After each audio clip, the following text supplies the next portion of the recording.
This is the Average to Savage podcast with Paul Guarino. Everyone and anyone, athletes, celebs, and much more. What's up, everybody? Welcome back to another episode of the Average Savage podcast. Our special guest today is Coach John Beam. Coach, how's it going? I am awesome. Thank you for having me on your show. I'm so fired up. Yeah, thanks for coming on. I'm sure you've been doing a lot of interviews after the last chance you. But let's just go back in time. Like, how'd you first get involved in coaching, and why did you want to become a coach? You know, I'm not sure exactly how did I want to or not, but it was a pretty interesting story. I'm playing junior college football. My first year, I make all conference as an offensive lineman.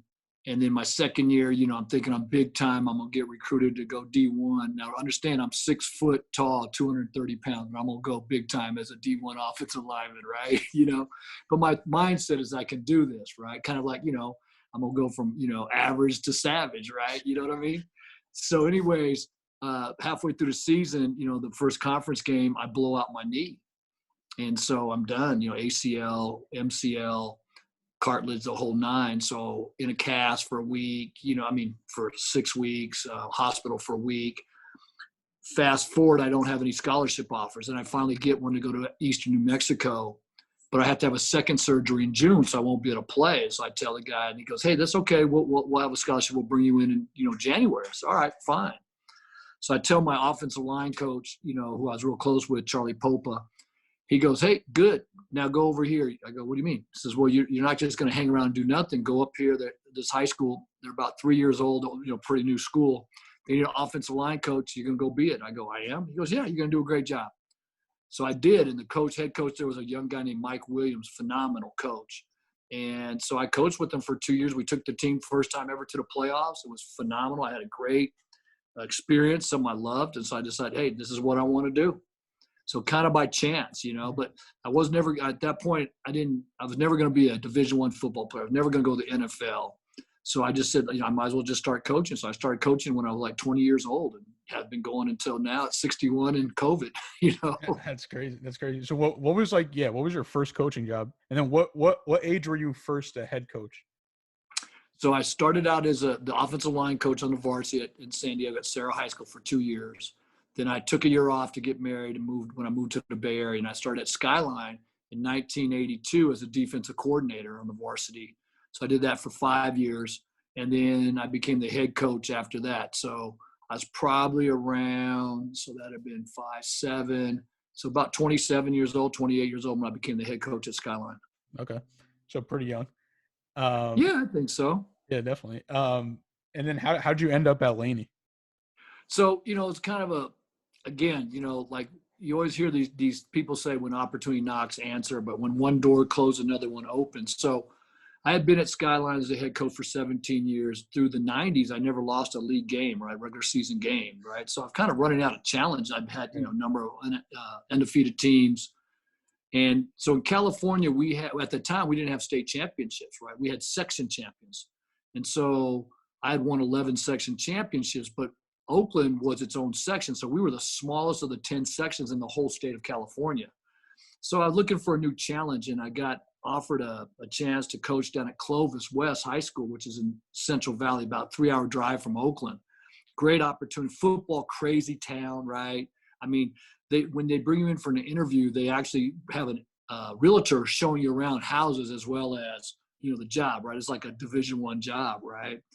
And so I thought I was going to take the job, and then I came home one day, and my wife Cindy was like, been sad all day. I go, "What's going on?" She goes, "I'll go to Clovis with you because that's what you want. I want to support you." But she didn't really want to leave the Bay Area, and I thought, you know what? She sacrifices so much for me to be able to coach. I couldn't do that, so that door closed.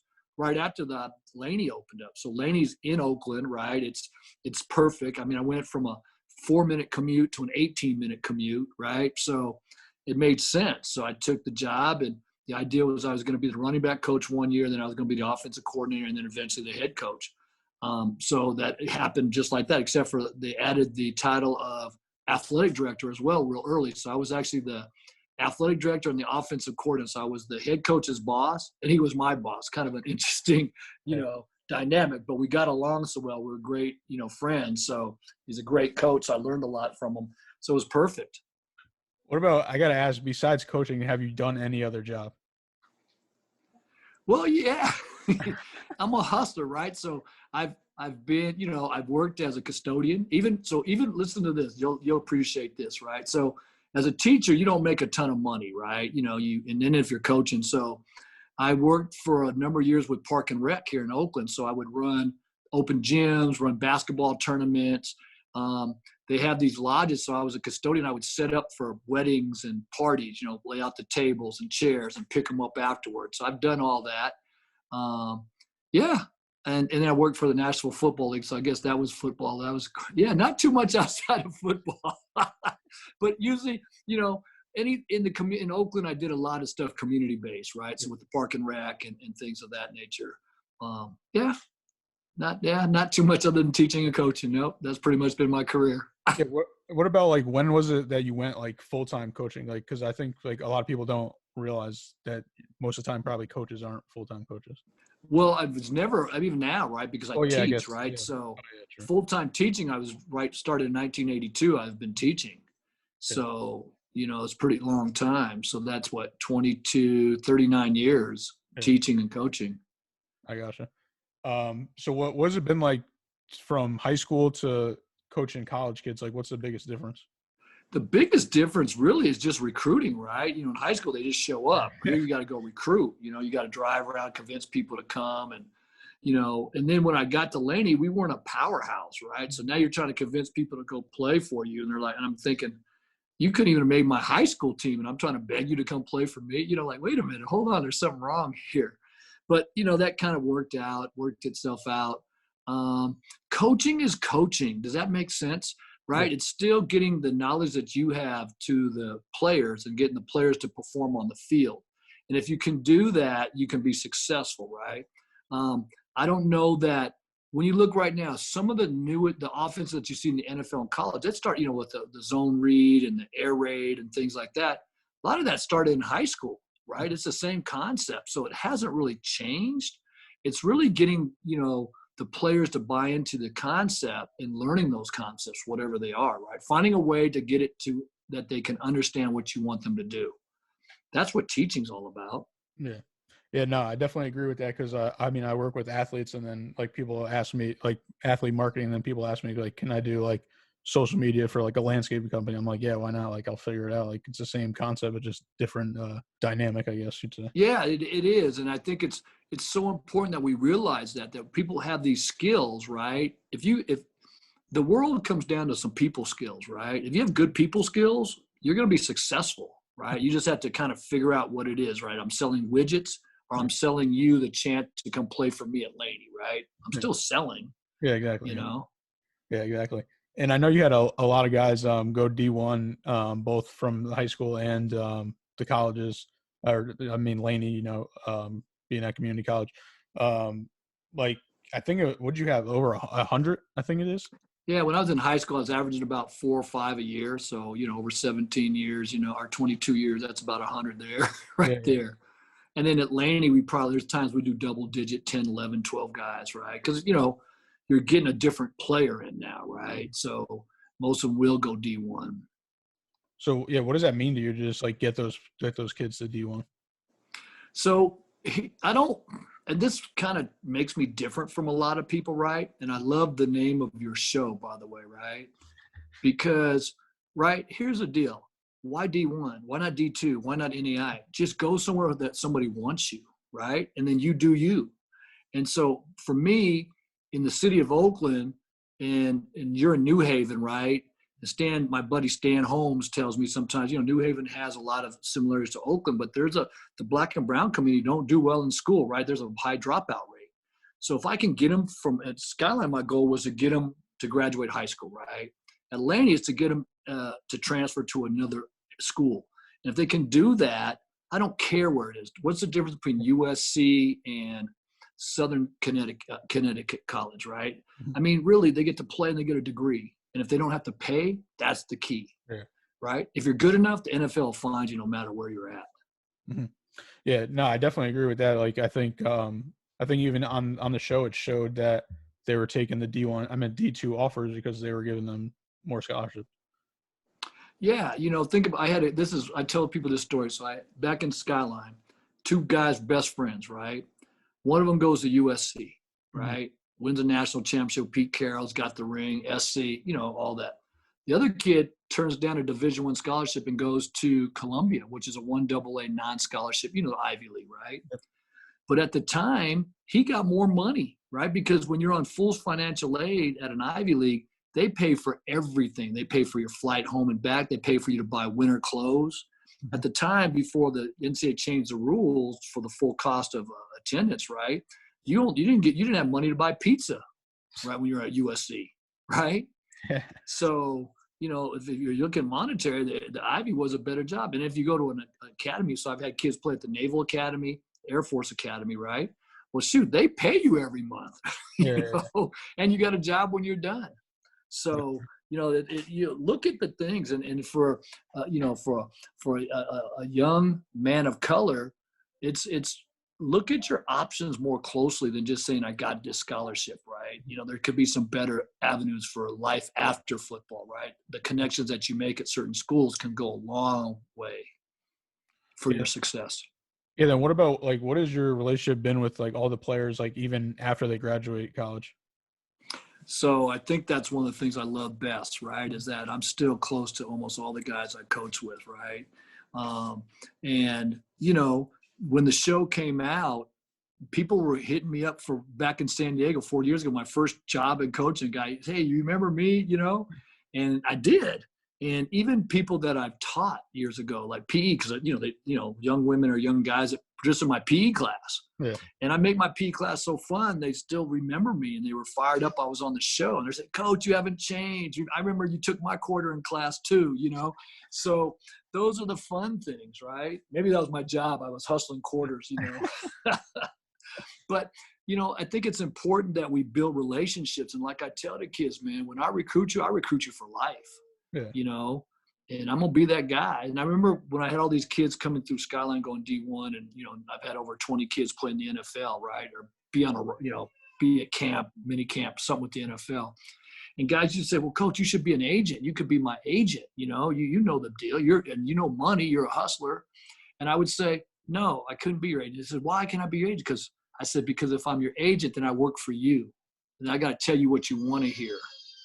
I'm your coach and, hopefully your friend. So I can tell you the truth that, you ain't shit. You ain't working hard enough. You need to work on these things. You need to think about life after football, right? Yeah. So those are the things that I think that were important, that you can have this honest relationship. And what people don't understand is kids actually want to hear the honesty. They want that honesty. They want to hear the truth.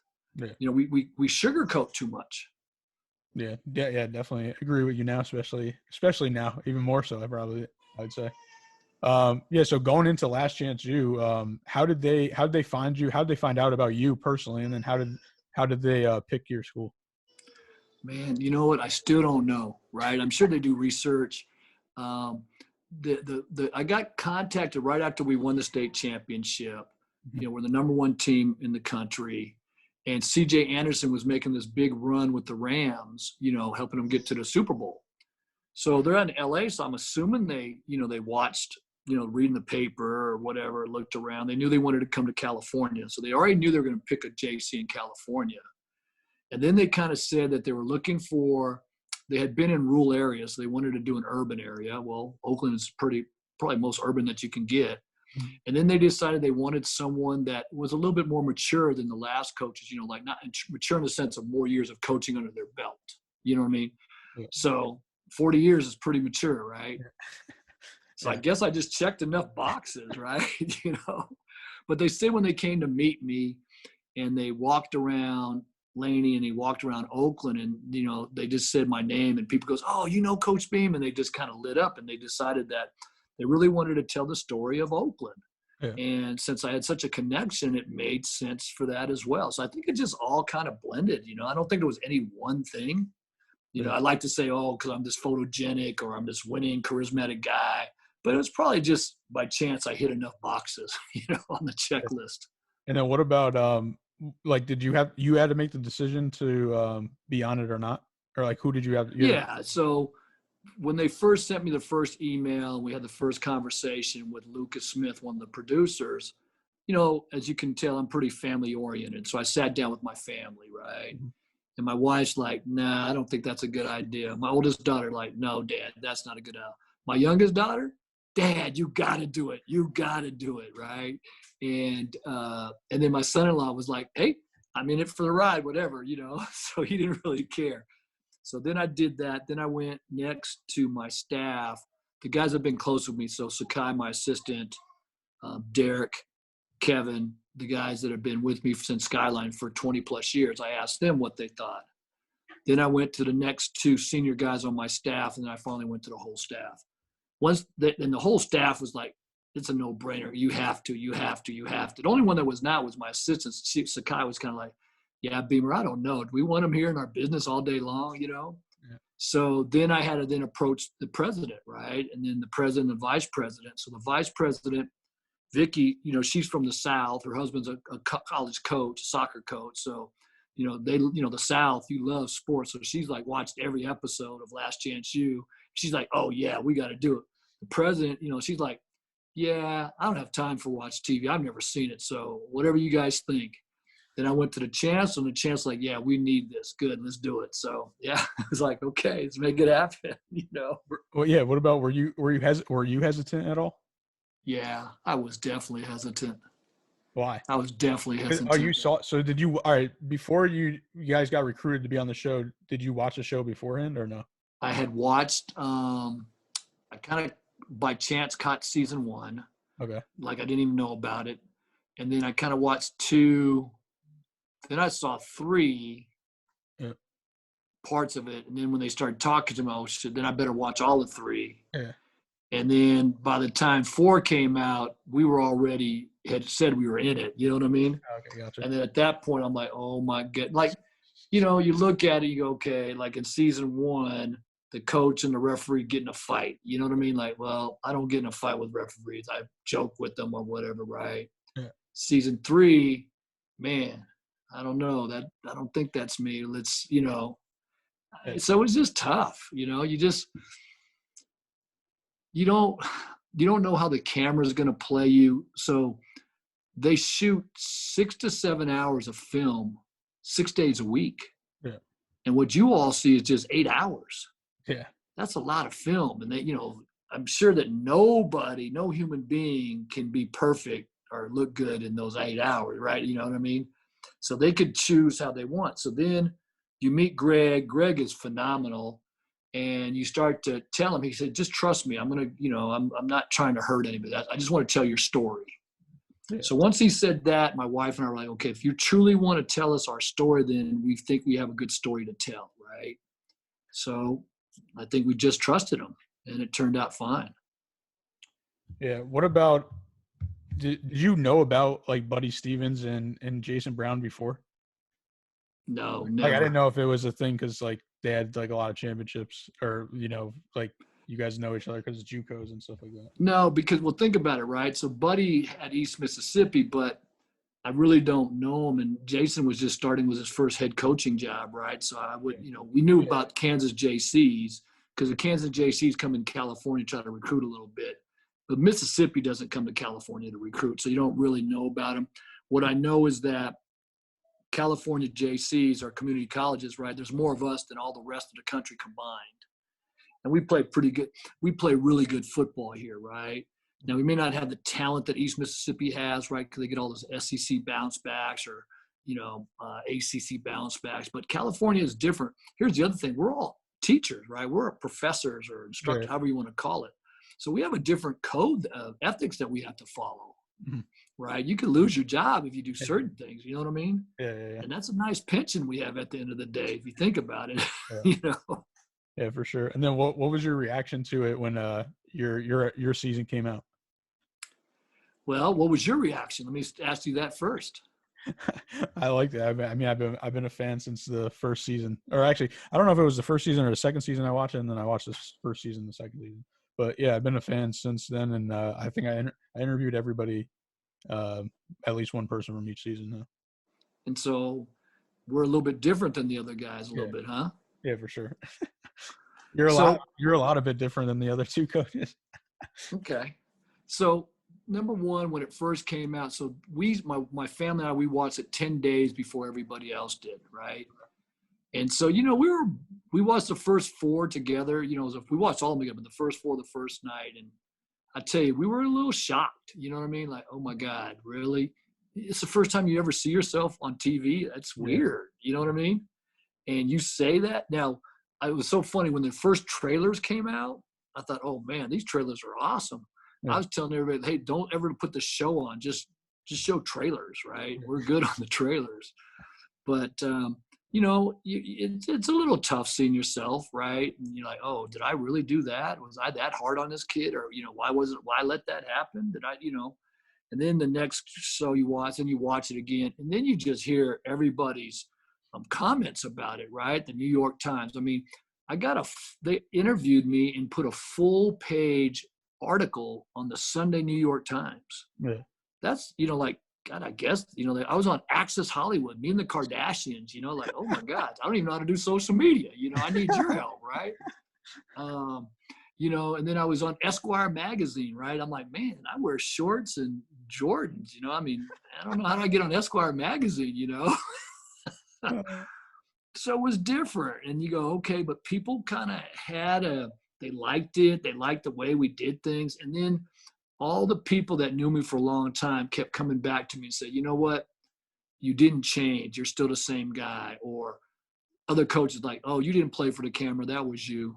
That was good that you weren't trying to play up to the camera one way or the other, right? And I don't know if Buddy or the other guy, Jason Brown, played to the cameras or not, but I didn't. I mean, what you saw is what you get, and so I don't know. It'd be interesting to hear the other two, how they felt afterwards. But I think, I'm probably, were they happy? Did they think that they, wasn't played right? There's things I wish they would have shown, that they didn't show, but it is what it is, right? Yeah. I'm waiting for them to drop a whole bonus season on each one, because I know they got enough film to do it. Oh, they definitely do. And I know, I think they said that your season was the last football season, I believe. Yeah. I think they're doing basketball for January, maybe, I think. Yep. They finished one season of basketball, hoping to film the second season, right? And I think they started the second season of cheer when the COVID hit too, right? So, I think for Greg, he's ready for a new challenge, right? Five season football, maybe he needs something else to challenge him. Yeah. I don't know. Would I go back again? I mean, obviously I would go back because, we signed a contract to go back. But I'm like, oh, man, what would I change, if I went back? Oh, you guys thought, you know what? I'm just going to be me. Excuse me? You guys were supposed to do a second season? Yeah, you sign a 5-year contract with them, and they always come back for 2, they said. So they planned it. The crew told me they expected to see me next year. So and then all right. Then they called when the trailer came out saying season 5 was the final. A couple of the producers called back and said, we didn't know. We're so heartbroken, Yeah. So going into now, like, what's it been like for you? I know you guys are trying to have a season in the spring. It's been tough. I'm not going to lie to you. It's been being shut down. No football for me. No football for my players and coaches. I've been worrying about our young men. Are they in school? How they doing with, they don't have computers. They don't have Wi-Fi at home. Their families are struggling, they're struggling. So I'm worried about that. At the same time, I'm having to read every article, like, learn about electrostatic sprayers and, different ways to keep everybody safe, because that's my job as the athletic head coach. My job is to make sure everybody's safe. And I'm not willing to put anybody at risk unless they're safe, right? And so I think it's important that we keep that in mind as we push, right? Colleges are having all types of issues right now. Pros finally, they had some guys test, positive. Baseball, Major League Baseball had some outbreaks, right? And so a young guy that plays at Laney, most likely at COVID-19, will be asymptomatic. May not even know they have it. But when they go home, who do they live with? Yeah. Right? That's who I worry about. Their grandmother, their grandfather, uncle, aunt, right? Cousins. That's who we have to worry about, and that's the part I can't control. Yeah, for sure. yeah, there's no college football in California right now, right? Well, No, we're set to play in the spring. Pac-12 is going to start at the end of October, I think. yeah, that's crazy. Yeah, that's why I think it's crazy. I mean, I think it's pretty crazy that the college. I mean, I get that the NFL, because it's like a money thing, but I feel like the colleges kind of should have, all of them should have shut down. It's all about money. Yeah, same thing. Yeah. I mean, let's face it, it's about money. How much they're losing, right? And so football doesn't bring in the money, that means that you're not going to be able to have women's gymnastics or cross country or track, the programs that don't bring in money, right? So how are you going to field those programs when you don't have that windfall of money from football? Yeah. So yeah, it's a tough one. Yeah, for sure. Now going back to Last Chance U, and you said all the media coverage you got, like who are some people that reach out to you that you were like shocked about or like happy or anything like that? There was a local TV station in San Diego where I grew up, right, that follows high school sports. And so they do segments. So that was cool. Hawaii, obviously, because, I have a number of players at Hawaii. They did a couple articles, but locally. And then guys like, who has a podcast, right, that's, goes from underrated to, I mean, this is just great, right? To meet you. And then there was two young kids I met. They're like in 10th grade, they have a podcast. I said, Coach, I haven't turned down anybody. It's just trying to fit it in my schedule, right? Yeah. But I don't want to turn anybody down, because who am I? My job, is just like as a coach, right, is to help, believe in people so they can believe in themselves, right? So if this is, and it sounds like you're an established podcaster, but some of these are brand new podcasts. Well, if I have the time, I can give you 30 minutes. I mean, I'm not big time, but you know what I mean? So it's cool. Now, I think you have a way, bigger following, but you know what I'm saying? It's like, let's just do it, Yeah, I mean, that's dope. Yeah, the same thing. I'm doing that too right now for just my personal brand. I've been getting on just random podcasts to tell my story. But yeah, I meant like, who was there any like famous people that reach out to you? Because like I interviewed RJ and Dior, and they were telling me like, some NFL players reach out to them and stuff like that. Yeah, so like, Sean Payton and I have a relationship from 27 years ago, so he reached out to me, people like that. And it's been, a lot of, I think the mayor of Oakland had a big shout out, told everybody because of COVID, that don't hang out on the weekends at the lake, go home and watch Coach Beeman Last Chance U, So, yeah, I think, and then like the couple of NFL executives reached out to me, and so I spent about 20 years working for the NFL doing some programs. And so I think the guys still remember my name and reached out just saying, hey, we're glad you're doing well. Yeah, that's awesome. Have you ever heard of Ben Baller? Mm-mm. So he's a jeweler. He's like a famous jeweler. Okay. And he's in I think one of his stores is in the Bay Area. And he was talking about you because he found out that you were part Korean, right? Yes. Yeah, so he's Korean. So he was like so gassed up about it, and then he was just like, yeah, like Coach John. He talked about it on his podcast. You got to listen to it. Okay. You got to check it out. Well, if you know him, tell him to come interview me, man. Let's do this. I got you. I'll clip it. And I'll send it to him. Hey, thank you. All right, you ready for some fun questions? We're gonna go from average to savage. Let's go. Hey, I want to be a savage like you, brother. Let's go. What do you like to do in your free time? Well, anything right now, it's anything with my granddaughter, right? She takes up all my free time. But before my granddaughter was here, anything in the ocean, right? I'm a certified diver. I kayak, I surf, body surf. So anything in the ocean, I'm in it to win it. All right. I'm sure you got this question a lot, but have you ever thought about coaching at a higher level at a D1 or NFL? Had the opportunity, been there, done that, didn't want to do it. Right now, maybe, yeah. If they want to make me an NFL coach, sure. Yeah, but have to be a head coach. I got to be in charge. Have you gotten any offers now since you blew up? No, because of guys. I'm the same guy. So when they offered me back, I was, I turned down. I withdrew my name. I was a finalist for a DB job in the Pac-10 back in the day. I've been offered jobs in the Mountain West, so that's not something I aspire to. All right, gotcha. What about, is there any question, since you've been on a lot of interviews, has there been any question that somebody didn't ask you that you wanted to be asked? No, I mean, No, the one of the best questions was the two young kids asked me like, what one thing that that if you showed would symbolize who you were, like Okay. like, oh man, I was stumped, So then I said, oh, my walking stick, it makes me unique, right? I'll take it. And the last question, do you have any questions for me? So average to savage, I Yeah. love it, but why? Where did you come up with that? And then Yeah. tell me about it. Oh, okay, cool. So I mean, I have my brand PG Sports, which is my initials. So I wanted to create a podcast, but I didn't want to name it PG Sports Podcast because I didn't want to interview just like athletes and sports personalities, and I wanted to interview like entrepreneurs and obviously athletes too, and actors, and that's what I've been doing. So that's why I created a different name besides that. And then Average Savage is a dope name. So I think it's a really dope name. yeah. So how many followers do you have? Or people Uh, listen to your podcast? Oh, well, on my podcast page, it's not that many, but on my main page, I have like 20,000 followers. 20,000. Why do you think they follow you? I mean, I've been doing this for like 9 years now, so it's been a long time coming. Or do you think they relate from average to savage, right? You know what I mean? Well, I think that's why too. Like that's why just like I've been showing my face more. Basically, I was behind like a logo, I'd say before, so now I've been putting myself out there more. That's cool. I have much respect for you, brother. So so it's funny because I interviewed I got to interview Coach Jason Brown last year.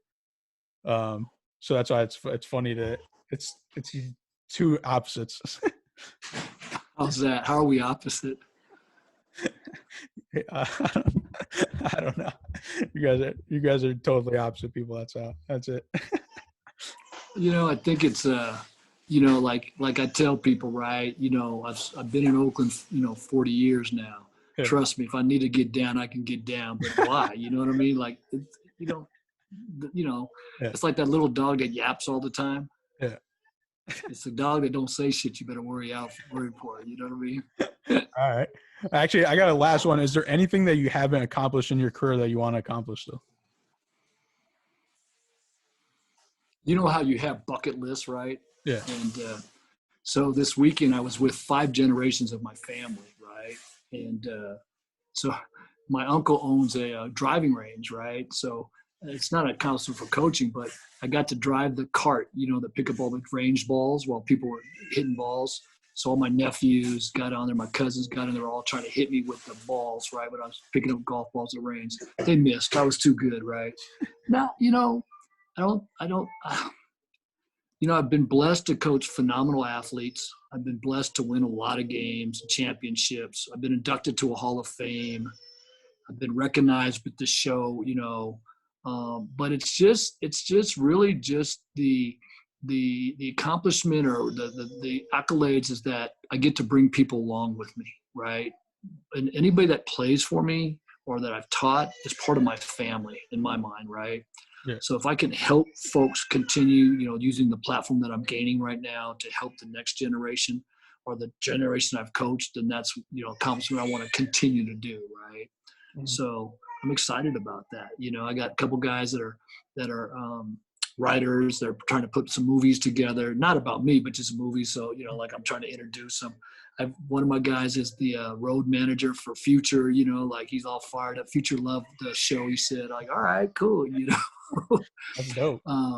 So, I mean, those are just things, and they're like you, right? I mean, in essence, they're your logo. They were average in the sense of people looked at them think average, but they're savages because they didn't let, whatever their circumstances were to hold them down or be an excuse why they couldn't be successful and climb, right? Yeah. And so, to me, that's the beauty of it all, right? Yeah. And that's why I'm just loving your whole average to savage. I mean, I can see it in all these people, right? So I'm fired up. I appreciate it. Yeah, actually, that's what I want to see. I want to see a panel with the 3 coaches. I need that Netflix special. I need it. Yeah. It could get boring. I'm sure we'll all sit there. I'm guaranteed that everybody will put on a ring, right, to make sure the ring, who's got the biggest ring, you know what I mean? Or who's got the most wins or I don't know. But really, if you end out about it, what as a coach, what are you trying to do? Is it winning on the field or winning in life, right? And if you win in life and help young men win in life, then you are successful. And if you do it the right way, you're going to get wins on the field too, right? So just keep that in mind. So, I think that's the key. What about? Sorry, one last question. Is there anyone from the previous seasons that you watched that you were like, oh, I wish like I could have coached him, or like I want him on my team? I think there was a ton of great athletes out there and people I'd love to have coached. The running back that they had, Isaiah Ryder, I think, or Isaiah Wright, one of the East Mississippi's. I think Dakota Allen was a phenomenal young man, right? The kid that was at Independence was a quarterback that got hurt with the pulled hamstring. I think he came out of Wake Forest or one of the schools out there. Was a bounce back kid out of there. Jay Jackson? Yeah. Or Malik Henry? No, not Malik Henry. I'm okay with him,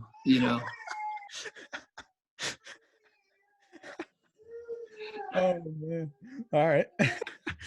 Well, I'll end it off on that because that was funny. Well, I appreciate you coming on. And could you let the listeners know where they can follow you on social media? I think I'm at Coach John Beam or I'm at Coach Beam. I'm not sure because I don't know social media well enough. Yeah. But if you can help them, tell me where to go. Help, pick up my numbers. Put it in the description. I'll put the links in. Yeah, I want to be like you. I want to get 20 million followers. I want to get a blue check. Do you have a blue check? I do have a blue check. So how do I get a blue check? Can you make it so I get a blue check? I got you. So you did your research on me, I guess. Yeah. I want to be. Hey, you're average to savage. When you put that name out there, I want to see it, brother. But understand this, right? You have a blue check. You're authentic. Just because you came up and put yourself out there, man, to go for it. Not because a bunch of people gave you blue checks. So don't think that. You're good. Yeah. You're a good dude, man. No, I just got it recently too. You got to check out my interviews with RJ and Dior. And I will. Some feedback.